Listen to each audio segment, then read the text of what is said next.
King Charles III has led a morning of moving tributes to the British Armed Forces as he laid a wreath as monarch for the first time at the cenotaph after the nation fell silent to honor those killed since World War I.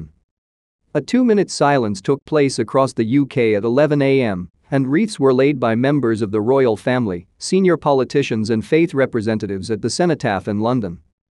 Dignitaries were pictured arriving at the event as Prime Minister Rishi Sunak has left Downing Street with his wife to attend the event. Labour leader Sir Keir Starmer also arrived.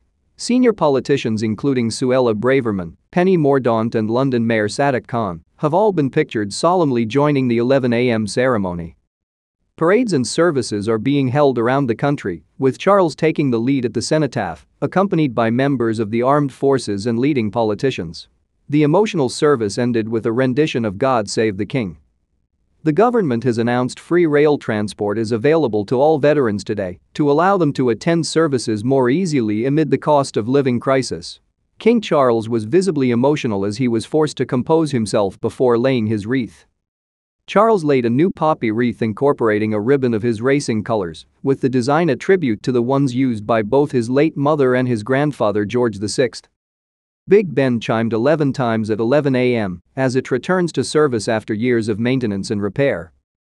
As Charles leads the nation at the cenotaph for the first time as king, the service is a poignant moment for the royal family. On Friday, the late Queen and her commitment to war veterans was remembered in an evening attended by members of the royal family, including the Prince and Princess of Wales and Princess Anne.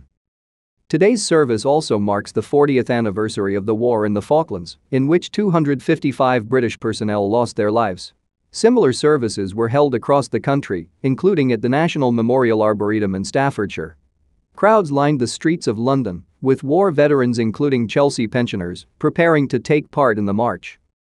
At around 10:40 a.m., the march past the cenotaph paused temporarily while Scottish members of the UK's armed forces, the 4th Battalion of Highlanders, played the bagpipes, accompanied by drums. At 10:58 a.m., the military parade was brought to attention as King Charles III arrived. Big Ben rang 11 times to mark the beginning of the 2 minutes of silence, and a somber hush fell over the crowd. After the 2 minutes of prayer and reflection had ended, in an emotional tribute to those killed during the wars of the last century, members of the military played the last post. King Charles III then laid his wreath and saluted to the cenotaph on behalf of the nation. A wreath was then laid on behalf of Her Majesty the Queen Consort. The Queen Consort's assistant equerry, Captain Edward Anderson, laid her tribute, the first laid on behalf of Camilla alone.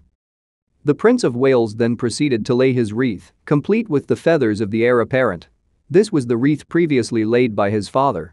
The wreath, bearing the colours of the Prince of Wales, also bears a brand new ribbon in Welsh red.